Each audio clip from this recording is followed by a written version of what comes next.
Ayan, nugay mig kandeng. Sinama ko ang anak ko at yan, siya ay aliw na aliw sa kabukiran.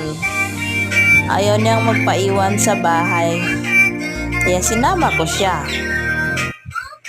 At naisipan ko nga magpictorial kasama ang kaniyang goat, kambing.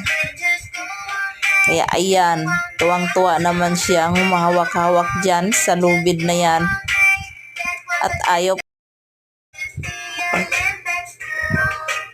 pa umalis ang batang yan. Gustong gusto eh. Gustong gusto niya sumama. Ayaw niya kasi magpaiwan. Kaya ayan, sinama ko, makulit na batang yan. Kaya tuwang-tuwa siya eh.